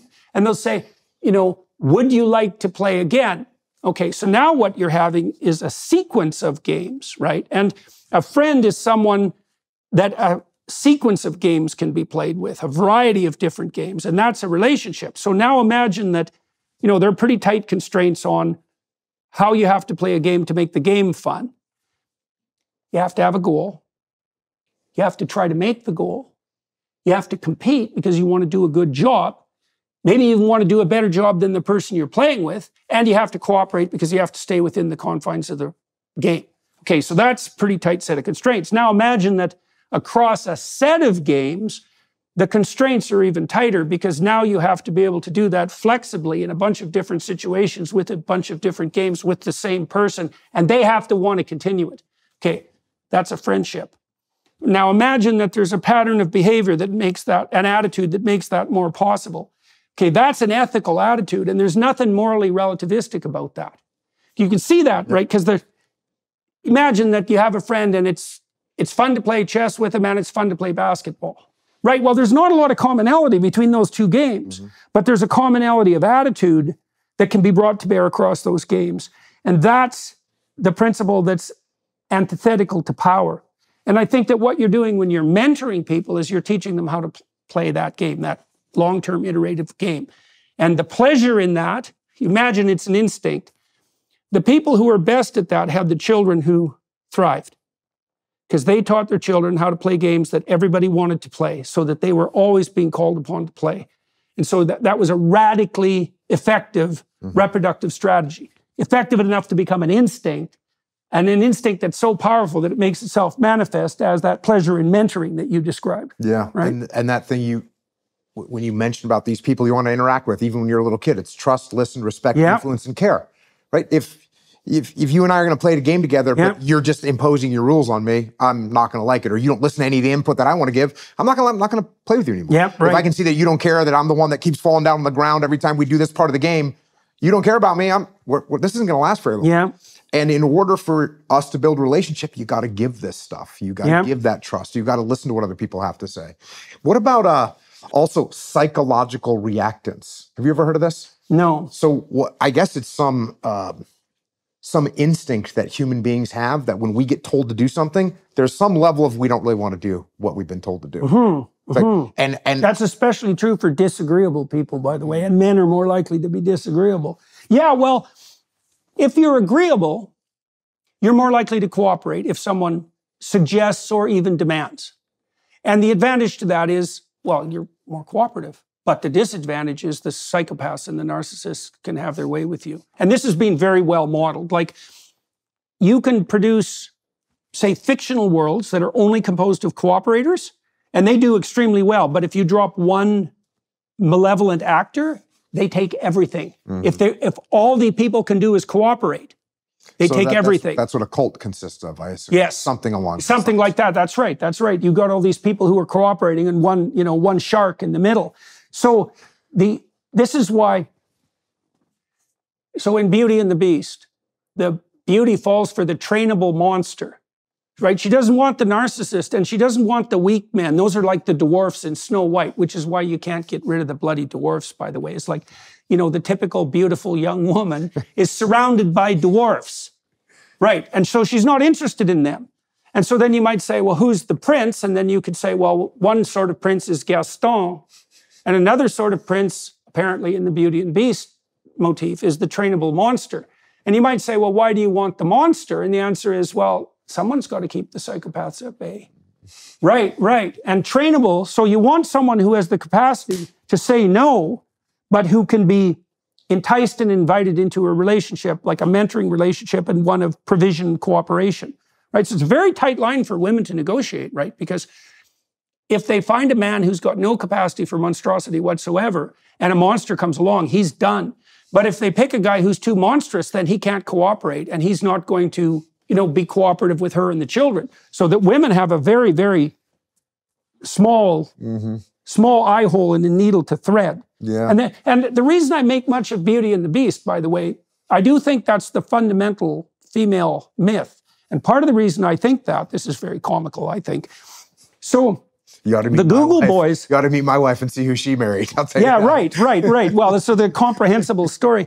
So the Google boys, a long while ago, got together and analyzed female pornography use online, billions of data points. And they identified the core female pornographic narrative. And women use verbal pornography, not visual pornography, right? So you can see this, and it's like an erotic harlequin romance. It's always the same thing. There's 5 cardinal male figures: surgeon, pirate, billionaire, werewolf, and vampire. Those are common protagonists. And the theme fundamentally is that this male is attractive to many other males and is dangerous, but can be enticed into a relationship across time by the right woman. It's the Beauty and the Beast motif. And that's the core motif for the vast preponderance of female pornography. Like, the narrative theme has been identified. It's exactly what is in 50 Shades of Grey. Right. As when the toxic masculinity started being talked about a lot, and I got asked a bunch about these things. And what I answered that question with a lot was, well, if you take any characteristic or any trait of a human and you take it to an extreme, of course it's going to turn bad. Right. It doesn't really matter what, even something like being generous. Like, if someone is generous, they're so generous, they give everything away and they get taken advantage of. Yeah. So any trait, if you take it to an extreme, it'll become a negative. And that'd be, with the traditionally feminine traits and the traditionally masculine traits, it's the same thing. Oh, to say it's bad to be aggressive or assertive. Well, yeah, can you be too aggressive and too assertive and now you don't listen to anybody else, you just go running around slapping people? Like, yes, that's terrible. Yeah. But the other end of the spectrum is now you're just kind of complying to the whims of whoever's around. It's an equally bad scenario. Yeah. So what you want to be as a human being is be balanced. And yeah, you got to have some capacity to be a bit of a monster when you need to be, but you've got to be able to contain that and discipline that, and you'll end up in a pretty good spot. And that goes with just about every characteristic that a human being can have. Well, you see this very clearly in analysis of personality trait distribution. So you can imagine that there's advantages being extroverted, but there's disadvantages, impulsivity, and there are pathologies, mania, Like mania is a pathology of extroversion, impulsivity as well, because one of the things that positive emotion does, and extroverts are higher in positive emotion. You think, well, you can't have too much of that. It's like, yes, you can. Mania is too much positive emotion. And so is impulsivity, because positive emotion makes you much more likely to act precipitously in the present. Because your nervous system is saying, well, everything's good right now. Make hay while the sun shines. And so if you have a pronounced proclivity for positive emotion, it'll manifest itself in impulsivity, right? And so there, as you pointed out, so you might say, well, it seems cosmically unjust that talents are distributed inequitably. But if you understand that there are no talents without a corresponding cost, then the situation becomes much more complex. This is even true of intelligence. Like, I think there isn't anything that you could be granted by the genetic lottery that will make more of a difference in your life than raw IQ. And a huge part of that is biologically determined, far more than people would ever want to admit. And it's really quite shocking. But the biggest, traditionally, the most unforgivable and deadly sin has been associated with the intellect. Because the intellect is so powerful that it can fall in love with itself. And then you get the Luciferian intellect, essentially. You get the sin of pride, you get arrogance. And intellectual arrogance is probably the worst kind. And so, sure, it's great to be smart, but the downside is, yeah, well, you fall in love with your own intelligence, boy, and you're going to be in some sort of trouble, because I don't care how smart you are, you're not smart enough. And that is not the only virtue. And then you said something else interesting too. You know, you talked about this balance. And so the classical conception of God is something like the summum bonum, right? The sum of all that's good. But I think that's in some way a misapprehension, that it's more like the harmonious balance of all that is good, right? Rather than the sum per se. You know, and so you could imagine that a person who's maximally admirable has the capacity to bring to bear whatever temperamental trait is most appropriate in that situation, right? So they've got an array of tools to choose from, which is why becoming skilled is so useful. You increase your tool, you increase the toolbox that you have at hand. But then that virtue itself seems something like the harmonious balance of potentially competing virtues. Maybe virtue itself is the game that virtuous traits play. It's something like that. And then, so you can't reduce it to any one thing. You can't say, well, the most aggressive guy is the best, or the most intelligent guy, or the most cooperative guy, or the best looking guy, or any of that. It's not reducible to a single dimension, no matter what the dimension is. But that doesn't mean that there isn't something that all the virtues point to. And I do think too that pleasure that makes itself manifest in mentoring is probably an index of the virtues being balanced properly, right? Because if you're in a mentoring relationship with someone and you're really attempting to operate, let's say, not only in their best interest, but in the best interest of all the people they could serve. So like when I was training graduate students, you know, part of what I'm thinking is, well, if this person is now under my supervision and they're going to become a professor, well, they're going to develop a research enterprise, and God only knows where that'll go. Like, that can be very influential. And they're going to train, they're going to have a pretty direct influence on at least thousands of people. And so you can imagine that you're trying to work in that person's best interest, but you're trying to work in the best interests of that person insofar as that person is going to be willing to serve the best interests of all the people that they're going to serve. Yep. Right. And that's something that you're going to have to develop the feel for, right, with these individual human beings, because they're all a little bit different. So there might be one individual that you have to be a little bit more aggressive to get them to step up. And there might be another individual that you have to back off a little bit. I've talked about leadership and saying that you get these tools, right? And it's like woodworking. So woodworking, you've got to learn how to operate the tools on wood, right? The saw and the drill and the chisel. You got to learn how to work those tools. But then you got to remember that there's different types of wood. And you've got pine, which is very soft, and you've got ipe, which is very hard. And then you've got to learn how to work those tools on those pieces of wood. And then with human beings as a leader, you've got to remember that each piece of wood is different. Each piece of pine, this one has a knot and this one has a different bend to it. So you've got to really pay attention to balancing out these various tools that you have, because if you go too hard on a piece of pine, you'll destroy it. If you don't go hard enough with a piece of ipe, you won't make any impact. So yeah, what you're talking about, very true. And this is what makes leadership and just human interaction so difficult, because everyone is a little bit different. Everyone is unique. And you still have the same tools. It's not something that I can't train you. Say, well, every piece of wood is different, so therefore you just can't, it's just unmanageable. No, here's the tools, and you got to learn the art of working on the hardwood versus the softwood. And it's the same thing with leadership. Like, I can't give you here's the answer 100% of the time with all human beings. You do this. No, actually, here's the range of tools that you can utilize in those types of situations from a leadership perspective. And you've got to figure out how much pressure to apply, what angle you're going to use. And it's going to be a little bit different. And that's why it takes experience and it takes time. But unfortunately, sometimes people think that leadership is just something that you're born with. Or it's a set of rules or principles. Or it's a set of rules. It's like, hey, this is what you're born with and you have these capabilities. And, oh, did you see that guy give that speech and tell everyone what to do? Man, he was awesome. I could never do that. Well, no, actually, you can do that. And you can learn to become more articulate. And you can learn how to have a better command presence. Are you going to have the same command presence that charming and charismatic individual had? Maybe not. Maybe you can't get there. But you can definitely improve and you can definitely get better. And then you can bring someone on your team that has a huge amount of charisma. And maybe when it's time to get up and shock the troops into action, you let that guy step up because he's better than you. So well, you see that in the story of Moses, which is a classic leadership story. Moses isn't verbal.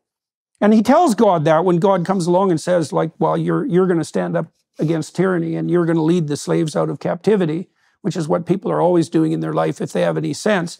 Moses' first objection is, well, the tradition has it that he had a speech impediment or something like that. Like, it's actually quite a severe impediment. So he has Aaron, who's his communicator, right? And so, you pointed to something there. People often assume that leadership means charismatic speaking, for example. Well, the kind of public communication leadership that you and I are doing depends on that. But that's by no means the only way of being an effective leader. I would say it's probably much more akin to what we've been talking about in terms of play. It's like a good leader is someone who can continually create games and present them to people that they want to play. And there's lots of ways of doing that. You can do that and be quiet.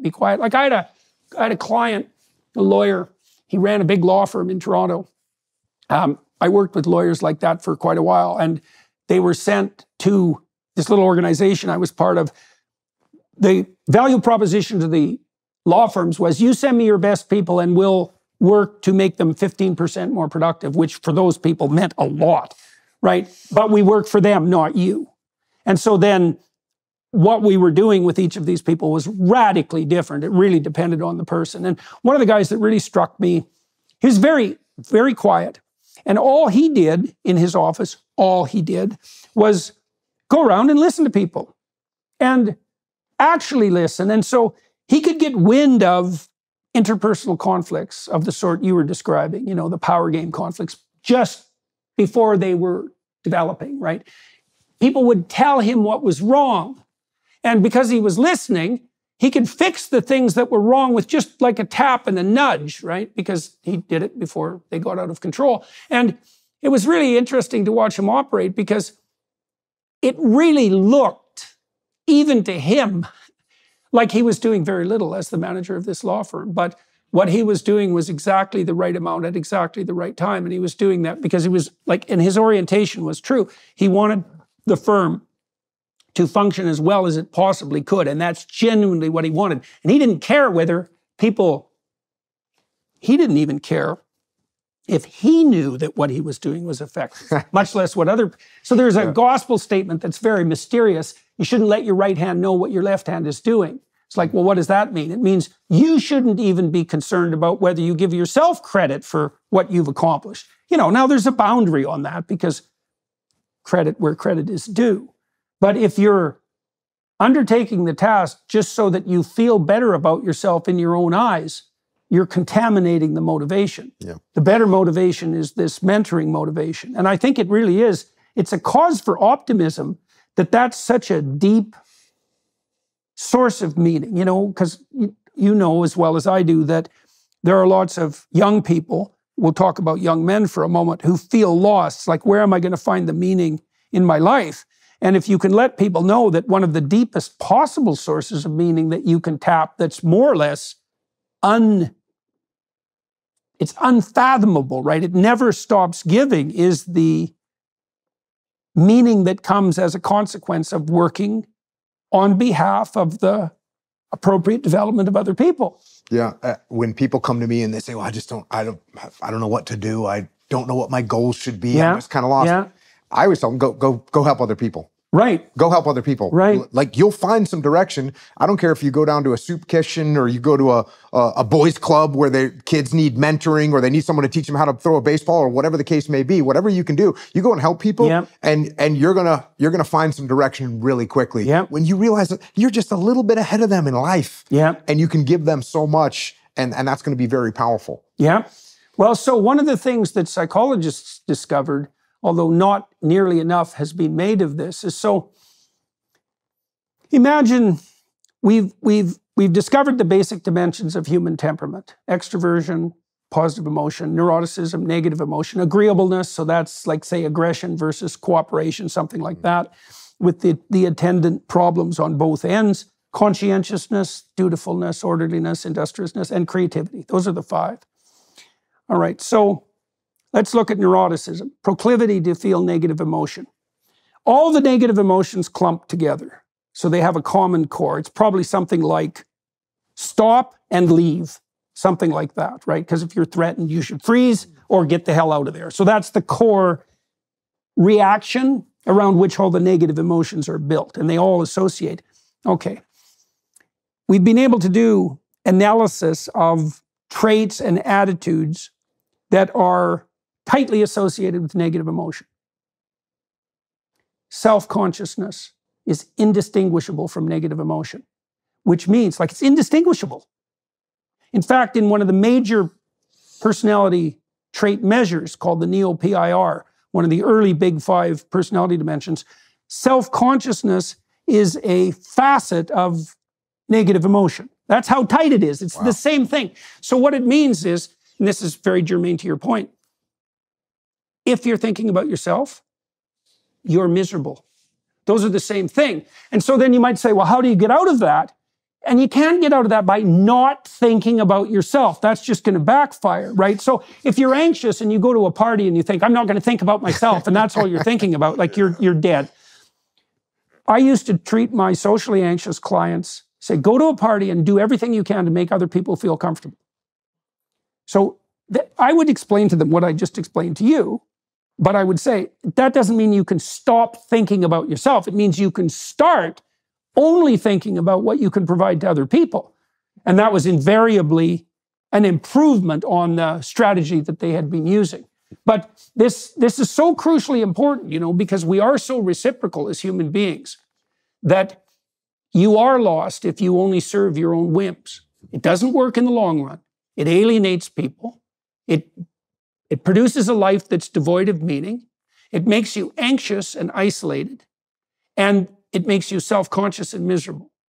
And so it is the case, as we alluded to earlier, that perversely enough, the best possible thing that you can do for yourself, all things considered, over the longest possible run, is to work as hard as you can on behalf of what's best in other people. Yeah, and you and I talked about this the last time. I forget, it was a couple of years ago, I think, but I was talking, or you asked me what makes a good SEAL, like what makes a good SEAL, and I said, well, doesn't matter. Look, you got to be a good shot, of course. You got to be in good physical condition. All those things are important. You got to have the skill set. But far and away, what makes a good SEAL is someone that puts the team before themselves. That's it. That's the thing.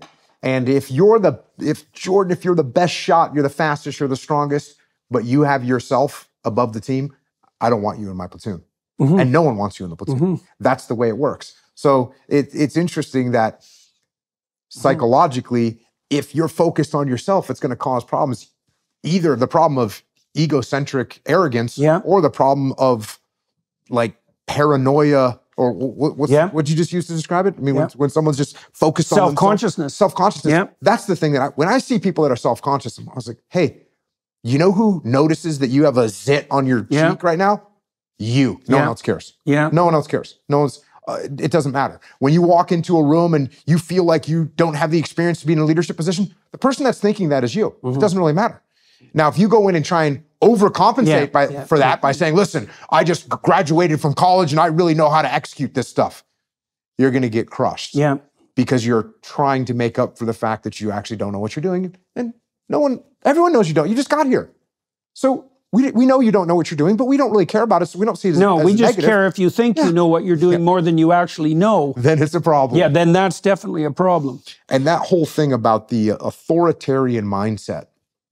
And I did this series of podcasts about this book called The Psychology of Military Incompetence. And they have these authoritarian people, and when they look at the military, they think they're like, you get that in the police too. Yep, you get it in the police, you get it in law enforcement. You get these people that have that authoritarian mindset. They see what it looks like from the outside, and they think, oh, this is going to be awesome. This is where I belong. Yeah. And so they go in. Everyone's going to wear a uniform. They're going to have to call me sir. Yeah. They're going to have to obey what I say. It's like a dream for them. Yeah. And in non-combat situations, those people can perform pretty well because we're on the parade field. I need everyone in the same uniform. I'm going to inspect your barracks rooms. I'm going to make sure that you follow my orders as soon as they're given. That's like a beautiful place for that authoritarian mindset, is a non-combat situation. But you put those people in combat, and now all of a sudden, there's literally no rules anymore. There's a very small number of rules. And now you have to deal with, Jordan, who listened to me when we were on the parade field, but now he's scared to death that he's going to die and he's not listening to me anymore. Now what do I do? How do I handle and he that? has reason to be scared. He has reason to be scared. So you would see, and I got to see this a lot inside the military, the people that had the authoritarian mindset, the closed mindset, they had real problems when you put them into combat situations where there's mayhem and chaos and they can no longer control it. And they freak out because of that. It's a real problem. Well, yeah. Well, like you said, I don't think there's a better definition of chaos than warfare. Like, obviously, that's a place where the rules are suspended. So then the question would be, well, what's the best possible mindset to bring to bear on a situation where the rules have been suspended, right? You can certainly see that distribution of responsibility and an appeal to voluntarism is going to be of great utility under those, not least so you don't get shot in the back by your own men. Yeah. And then the creativity aspect, right? Because all of a sudden there's no rules, or there's very limited amount of rules. Yeah. And if we've got to find out a different way to execute these missions that's going to make more sense in this particular environment that we're in, that no book and no training has prepared us for. I got asked a little while ago about, if we were going to war with China and I was leading, my troops into combat, what would I be thinking about? And I said, the thing I would be focused on, the same thing I'm always focused on, especially going into a combat situation, and that is keeping an open mind. Because I don't know what's going to happen. The enemy doesn't know what's going to happen. I don't know exactly how my troops are going to react. I don't even know how I'm going to react. And if I get a fixed mindset where I'm saying, this is what we're going to do and this is how it's going to be, as soon as that combat starts, that you can throw that thing out the window. And now if I have a closed mind, I fall apart. If I have an open mind, I look around and say, okay, I see some adaptations we can make right now. Here's what we need to do. Here's some adjustments we can make. And that's when I ran training, that was the purpose of my training, was to open people's minds. Was to put them in situations where if they stuck with a fixed mindset and they didn't open their mind and they didn't see other perspectives, they were going to fall apart. They're going to get destroyed. That other perspective, that's got to be allied with that willingness to incorporate information from the bottom up, because you're going to get, so that's where the diversity claims of the radical left have some utility, is like, well, in any open-ended situation, you want a genuine diversity of viewpoints because the situation is shifting, and the more options you have in front of you, up to some limited degree, because, time to process all those options also matters. You don't want a uniformity of opinion, because you're going to run into this problem that you just described. Here's a good example. The Iraqi military, right? It's basically a caste system. You have the officers at top, and then you had a bunch of, almost slave labor a little bit. Yeah. And the officers would skim money off the paychecks of the soldiers. Right. That's how they operated. Right. And there's a loyalty building exercise for you. not the best loyalty building exercise at all. And so the rule is don't rip off armed subordinates? How's that for a rule? Here's the thing that's interesting. So our chain of command found out that this was happening, and there was a lot of pressure throughout the US military, like, we've got to stop this. These soldiers are getting ripped off. This is terrible. We need to prosecute the officers that are skimming money from the paychecks. So I went and brought my interpreter, and we go talk to these soldiers. Yeah. And you say, like, hey, is it true that your boss is skimming money off your paycheck? Like, ready to write it down and and they go, well, of course. He's the boss. Of course he's going to take some of the money. I mean, that's sort of what that's totally normal. They weren't angry about it. They were just like, oh yeah, well, he's the boss. He's going to take some money. And then when I get promoted, I'll be able to take money. That's the way their system functions. And it was... See, I jumped to the wrong conclusion. That investment, that was my conclusion too, because I was a young enlisted guy. And if my officer would have been skimming my money, I would have been totally against it. But that was a very normal thing. And so I kind of try to back off and say, like, this is the way their culture is. That's the way their culture is. It's different than ours. It's unacceptable. Were there parameters of skimming? Yeah, there are. There's parameters of skimming. Right, so you could take some percent. Yes. And it's the same thing with the Iraqis. We'd say, hey, we're going on an operation tonight. We've got an operation tonight. Can you bring 30 guys tonight to conduct this operation? And they would tell you 100% of the time, yeah. Yep. And they'd show up with 9, or they'd show up with 6, or they'd show up with 48. And because it's inshallah, right? It's God willing, we'll have 30 people. If that's the way it's supposed to be, that's the way it'll be. And instead of us going, hey, this isn't the way we do it, we had to say, okay, well, how do they operate? What do they think like? How can we incorporate their perspective on things into our culture? And how can we merge these cultures together so that we can communicate with them in an effective way? So we go, oh, okay, cool. How many people do you think you can bring tonight? And they're going to give you a better answer than if you say, can you bring this many? It's a little nuance in the way that you interact with them. Right. But if you that might have even been a politeness norm, because their response to you might have been, well, the polite thing is to tell the person who's asking what they want to hear. Right. And that is different than saying, well, how many people do you think you could bring? Totally different. Yeah. So if I had a fixed mindset and a closed mind, it would have been saying, this is the military. A platoon is 40 guys. You need to bring a platoon tonight. If you don't bring a platoon, the world explodes, right? Nothing's going to work. But the open-minded attitude is like, oh, they think a little bit different than we do. Hey, how many people can you bring? And all of a sudden, okay, you can bring 12. Okay, then we'll bring 18 and we'll have 30. We'll be able to get this thing done. We'll make it happen. But when we have a closed mind, we don't hear other people's perspective. It's actually insane. I've seen people, we have intelligence come in, information come in, and just be like, no, that's not, just shut it off. As if it doesn't exist. Instead of saying, oh, well, at a minimum, where'd that information come from, right? Well, I might not agree with that information, but we've got someone telling us that there's a machine gun nest in this location. No, that's impossible. I've heard people say those people do that in their own marriages all the time. Yeah, it's totally ridiculous. So to put your ego in check and say, oh, that person might understand, or this intelligence may come from a place, something that I don't understand or I don't know about. Let me open my mind and at least ask some questions about it. And we're seeing this in the political world right now, right? The divisiveness in the country is like, oh, I'm right, you're wrong. Therefore, everything that you say, I don't listen to anything that you say. And that's the way it is. And end of conversation. I don't want to hear anything that you have to say, which is a real problem.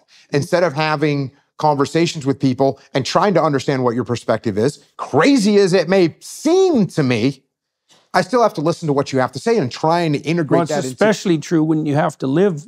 I was on Bill Maher's show at one point, and it was me and a bunch of people who were, at least under the current circumstances, more liberal than me, and they were going off on Trump and the MAGA types. And I brought the conversation to a halt by asking them how that attitude, essentially of contempt that they brought to bear on the situation, was going to serve them, given that that was 50% of the population and they're going to have to live with them, right? And so this ARC thing that we put together in London, the Alliance for Responsible Citizenship, one of the rules that we're attempting to implement. We're afraid that any enterprise that's international visionary, let's say, will have a proclivity to turn into something authoritarian in like no time flat. You could make a cool movie about that. Yeah, well, right? no kidding. The arc goes wild. Well, no kidding. Absolutely. One of our principles is that any policy that you have to implement by manipulation or force is at minimum suboptimal, right? That you need voluntary buy-in. And that's something like consent of the governed. But I also think that it's more just a counsel of wisdom, because it's a lot easier to lead people where they want to go. And it's really incumbent, it's kind of a definition of leadership, is that you have to find out where people want to go. And you should assume that maybe they have the reasons for the decisions that they made. And then you can help them strategize about how that might be undertaken and what their respective roles might be. It's very useful as well not to give them something that's important to do, but to encourage them to take on something important to do and then to back the hell off so they can do it, right? No better tool in leadership than giving people ownership of what they're doing. The classic in the military is I don't say, hey, Jordan, here's the mission. Here's the people I want you to take. Here's the weapons I want you to use. Here's the vehicles I want you to bring. Here's how I want you to assault the building. Yeah. Here's the time I want you to hit the target. Here's the time I want you to, the route I want you to take to get back here. Yeah. And here's what time I want you to do the debrief. Yeah. So take ownership of that and go execute. That doesn't work. Yeah. What we want to do in a decentralized organization is say, hey, Jordan, here's the target you got to hit tonight. Right. Yeah. Go figure out how you want to do it. Yeah. And if you're a good leader, then you turn to your team and you say, hey guys, here's the target we got to hit tonight. How can we do this? How do you think we should do this? Yeah. And all of a sudden you have ownership over this. And how do you negotiate agreement on the original target? Well, that's the thing is, if you say to me, hey Jocko, why do you want to hit that target? Yeah. I should be able to say, well, we found out that's the node that's been making explosive devices that's been hitting all of our bases. Yeah, here's our prioritization rationale. You say, cool, got it. Yeah. Occasionally, and I can't be afraid of this, occasionally you say, hey, Jocko, why are we hitting that target? And I say, I'm not sure. Right, that's not good. That's not good at all. In fact, that's to me, you know what, let me go find out. Right, definitely. And also occasionally, I might say, we want to hit the target because we've been getting bombed and we want that to stop. And this is the node that's been making these explosives. And you might say to me, hey, the road that you want us to go down to hit this target has had roadside bombs on it every day. And there's no other entry in there. I don't think we should do this. Mm-hmm. And then what should I say? I should say, oh, I did not know that. Right. And then it's up the chain of command. How can we find another way to prosecute this target? Uh-huh. And because I listened to you, now when I come back and say, hey, actually, we did some analysis. We are going to get you some helicopters. You're not going to have to drive down the road. Here's the new tools you have. And you say, great. And so we move forward down the path, not by me dictating to you and not by you protesting and calling me an idiot, but by us having a relationship and working together to figure out the best solution to the problem. You can never be afraid as a leader to not know the answer, to say like, well, I'm actually not sure about that. Let me find out. People are scared of that. People are scared of when someone on their team raises their hand and says, hey, boss, why are we doing this? A lot of times their response is because I told you to. Yeah, right. We say that to our kids, which is a terrible answer even for your kids. Yeah. Even for your kids. The answer should be, well, let me explain it to you. Yeah. And by the way, clean your room. Why?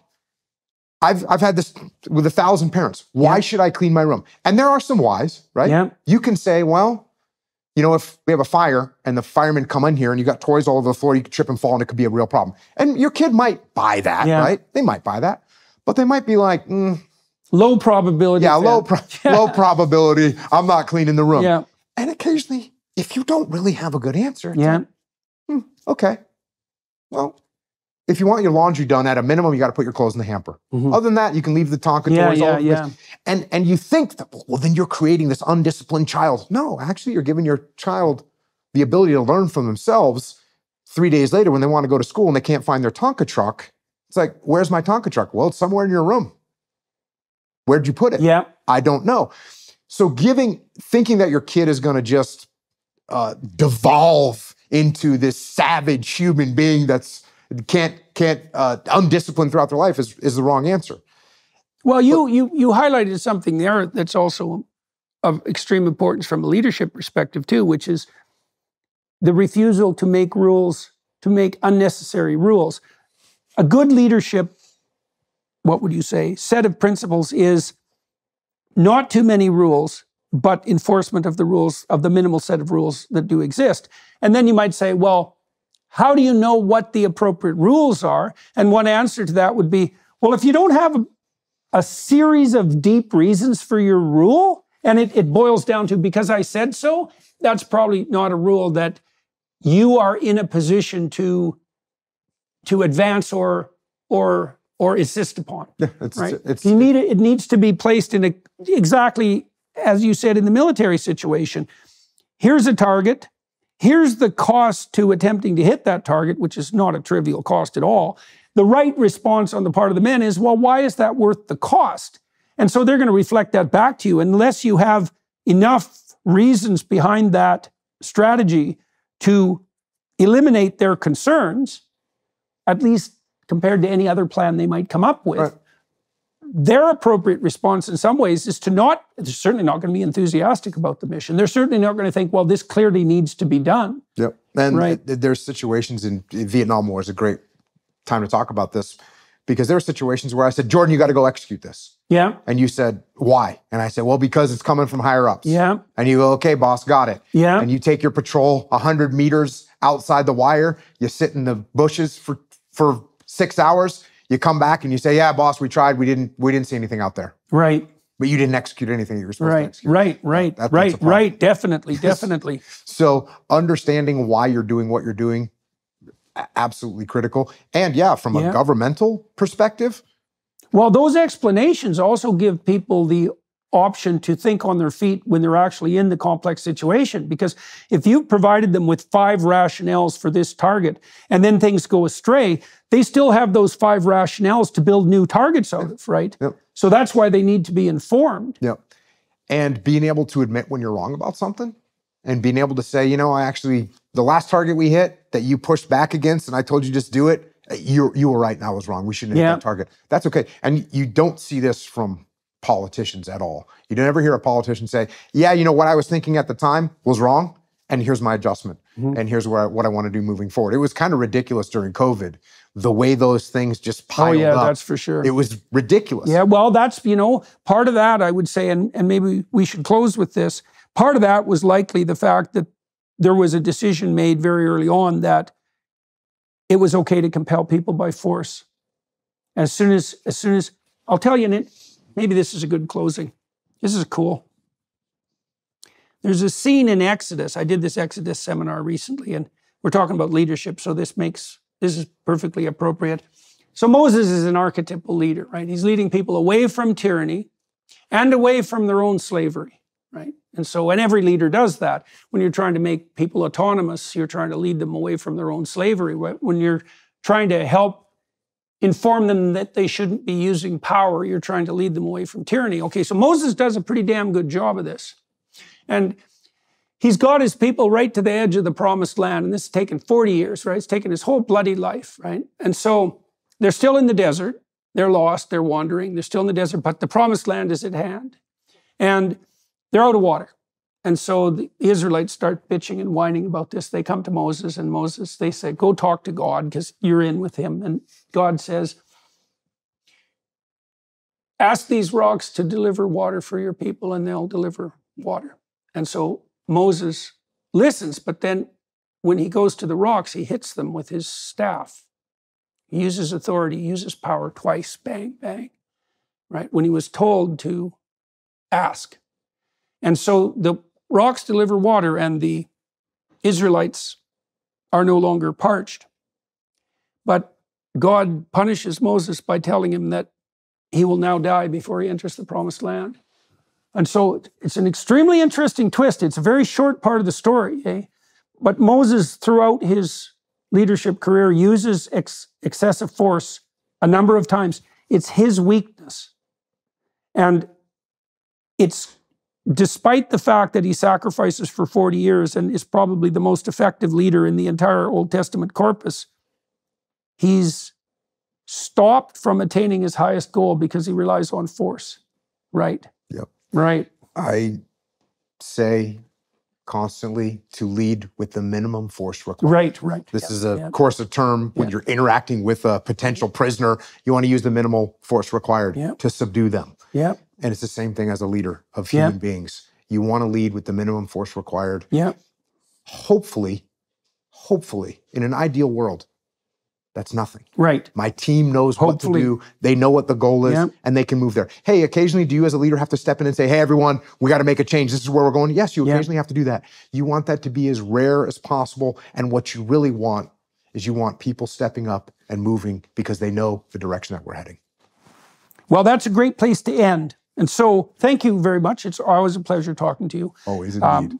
We were going to cover a lot of topics today that we didn't cover, but I'm very happy that we covered the topics that we did cover.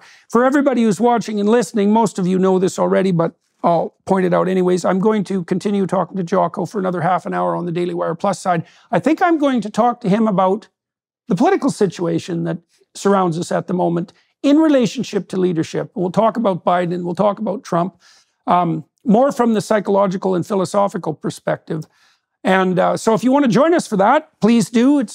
I always think it's useful, at least in principle, to throw some support behind the Daily Wire Plus team. They're doing a good job on the free speech front as far as I'm concerned. And they facilitate these conversations. And that's been very useful to me and hopefully to all of you as well. So thank you, Jocko. Very good to see you again. To everybody watching and listening, thank you for your time and attention. The Daily Wire Plus people and the film crew here, thanks for your help. Ciao.